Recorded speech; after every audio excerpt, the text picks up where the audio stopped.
రాష్ట్రంలో ఉన్నటువంటి 5 కోట్ల మంది ప్రజానీకానికి దేవాలయం ఏమిటంటే రాష్ట్ర శాసనసభ. ప్రజాస్వామ్య వ్యవస్థలో శాసనసభకి అత్యంత ప్రాధాన్యత కలుగుతుంది. శాసనసభలో తీసుకున్నటువంటి ప్రతి నిర్ణయం ప్రజానీకానికి చేరువ చేసి వారి మంచికి ఉపయోగించే సభ శాసనసభ. స్వాతంత్రం వచ్చిన తర్వాత ఆంధ్రప్రదేశ్ రాష్ట్రం ఏర్పడిన తర్వాత శాసనసభని సొంత పార్టీ కార్యాలయంగా మార్చుకొని రాష్ట్ర ప్రజానీకానికి రాష్ట్రానికి ఉపయోగపడినటువంటి చట్టాలు చేయవలసినటువంటి శాసనసభ 5 సంవత్సరాలు వైసీపీ ప్రభుత్వం జగన్మోహన్ రెడ్డి తీసుకొచ్చినటువంటి ప్రతి చట్టం ఈ రాష్ట్ర వినాశనాన్ని గురించి తీసుకొచ్చారు తప్ప ఈ 5 సంవత్సరాల్లో తీసుకొచ్చినటువంటి ఏ చట్టం కూడా ఈ రాష్ట్రానికి ఉపయోగపడలేదని చెప్పి తెలియచేస్తున్నాను. ప్రజాస్వామ్య వ్యవస్థలో ప్రభుత్వం ఎంత అవసరమో ప్రతిపక్షం కూడా అంత అవసరం. ప్రభుత్వ వాదన ప్రభుత్వం చెప్తుంది.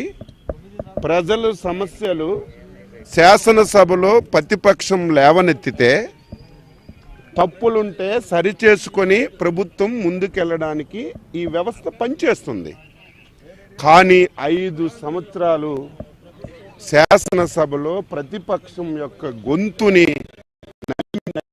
చేసినటువంటి ప్రభుత్వం జగన్మోహన్ రెడ్డి ప్రభుత్వం అని చెప్పి ఈ సందర్భంగా తెలియజేస్తున్నాను.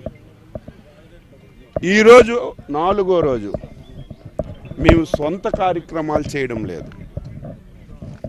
సొంత ఎజెండా మాకేం లేదు.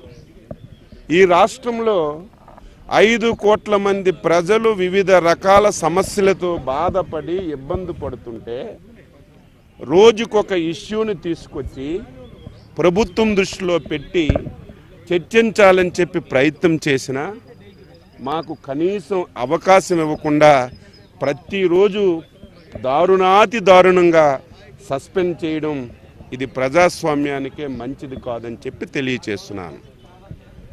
ఈరోజు కూడా ప్రధానమైనటువంటి అంశాలు సగభాగం ఉన్నటువంటి యువత, సగభాగం ఉన్నటువంటి మహిళలు అనేకమైనటువంటి సమస్యలతో ఇబ్బంది పడుతున్నారు. అదేవిధంగా ఈ ప్రభుత్వం ఏర్పడక ముందు, ఈ ప్రభుత్వం ఏర్పడిన తర్వాత యువతకి అనేక హామీలు ఇచ్చారు. జాబ్ క్యాలెండర్ ఎవ్రీ ఇయర్ ఫస్ట్కి ఇచ్చి జాబులన్నీ కూడా ఫిలప్ చేస్తామన్నారు. చంద్రబాబు నాయుడు గారు అబద్ధాలు చెప్తున్నారు. 27,000 ఉపాధ్యాయ ఉద్యోగాలు ఖాళీగా ఉన్నాయి. మేము అధికారంలోకి వస్తే మెగా డిఎస్సి చేస్తానని చెప్పి 5 సంవత్సరాలు గాఢ నిద్రలోకి వెళ్ళి ఈరోజు వెంటిలేటర్ మీద ఉన్నటువంటి ప్రభుత్వం 6,000 ఉద్యోగాలకి నోటిఫికేషన్ చేసి యువతకి మోసం చేసిన విషయం, మహిళలపై దాడులు, అణగారిన వర్గాలు, హరిజన గిరిజన బడుగు బలహీన వర్గాల మీద ఈ ప్రభుత్వం చేస్తున్నటువంటి దమన కాండని ఈరోజు శాసనసభలో వాయిదా తీర్మానం రూపంలో ఇచ్చి మేము చర్చించాలని చెప్పి పట్టుబడతాం. తరువాత ఒక నిర్ణయం తీసుకున్నాం. ఈ రాష్ట్రానికి పట్టినటువంటి శని, ఈ రాష్ట్రానికి పట్టినటువంటి దరిద్రం ఈ రోజుతో వదిలిపోతుంది.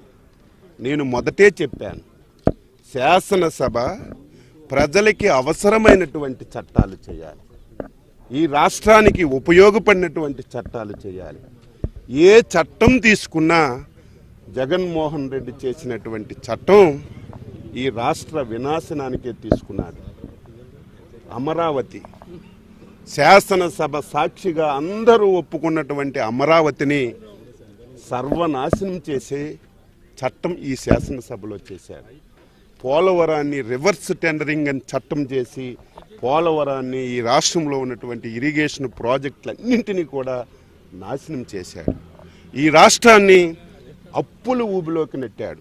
ఈ రాష్ట్రంలో ఏ చట్టాన్ని తీసుకొచ్చినా సరే ఆ చట్టం ఈ రాష్ట్ర ప్రజలకి గుదిబండగా మారినటువంటి చట్టాలు చేశారు. అందుకే ఈ 5 సంవత్సరాల్లో ప్రజల వినాశనానికి తీసుకున్నటువంటి చట్టాలన్నీ కూడా ఒక బుక్లెట్ చేశాం.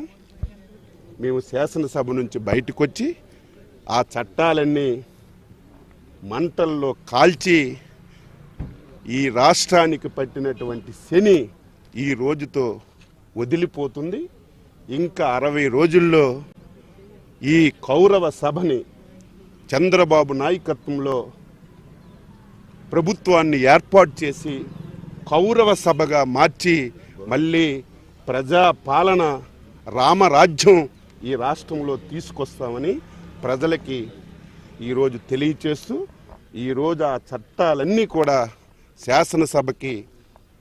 శాసనసభ ఎదురుగా దహనం చేసి శాసనసభకు దండం పెట్టి ఈ ప్రభుత్వానికి శంబర గీతం పాడుతామని చెప్పి తెలియచేస్తున్నాం.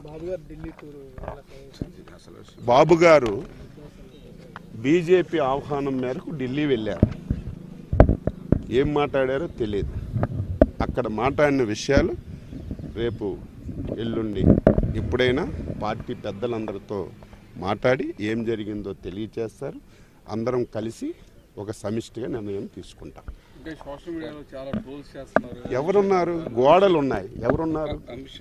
మీకు నాకు సోషల్ మీడియాకి ఎవరికి తెలుసు? అక్కడ ఉన్న వాళ్ళు చంద్రబాబు నాయుడు గారు, అమిత్ షా గారు, నడ్డా గారు. చంద్రబాబు నాయుడు ఎక్కడైనా చెప్పారా? అమిత్ షా గారు చెప్పారా?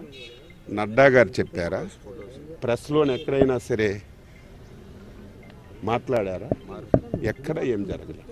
కానీ ఎంత నీచాతి నీచమైన వెధవలు అంటారు ఈ రాష్ట్రంలో వైసీపీ సోషల్ మీడియా వెధవలు. ఇంత దారుణంగా సోషల్ మీడియాలో నిన్న పొడమ తల్లికి దండం పెట్టిన విషయం, అమరావతి భూమికి దండం పెట్టిన విషయాన్ని ఒక ఫోటోని పెట్టి మార్ఫింగ్ చేసి చంద్రబాబు నాయుడు గారు బీజేపీ పెద్దల కాలు మీద పడుతున్నట్టుగా నీచాతి నీచంగా ఈరోజు ఫోటోలు పెట్టారు. దీన్ని తీవ్రంగా కండి. ఆ కర్మ మీకు పట్టింది. కాలు మొక్కడం, మసాజులు చేయడం, బతిమలాడుకోవడం మీకు అవసరం. ఎందుకంటే మీ మీద అవినీతి కేసులు ఉన్నాయి, మీ మీద 12 షార్ట్ షీట్లు ఉన్నాయి. రేపు కానీ ఎల్లుండి కానీ శిక్ష పడుతుందని బీజేపీ పెద్దలు కాలు పట్టుకునే అవసరం మీకుంది తప్ప తెలుగుదేశం పార్టీకి అధినేతకు లేదు. మేము ఏ నిర్ణయం తీసుకున్నా సరే రాష్ట్ర ప్రయోజనాల గురించి తీసుకుంటాం. 5 కోట్ల మంది ఆంధ్రుల గురించి తీసుకుంటాం తప్ప ఏదో మా స్వార్థం గురించి కాదు.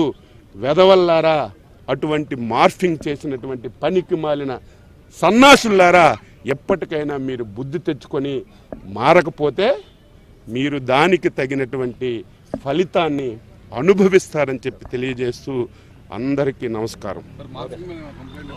ఇస్తాం ఇచ్చినా ఏముంది?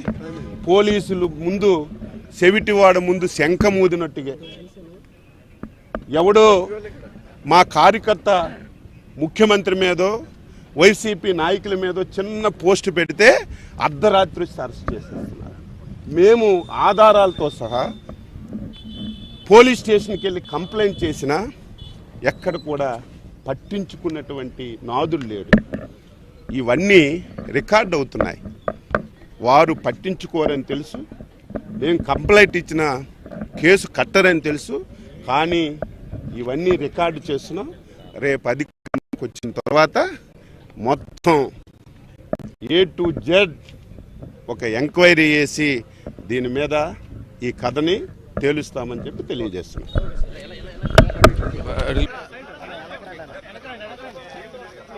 ఓకే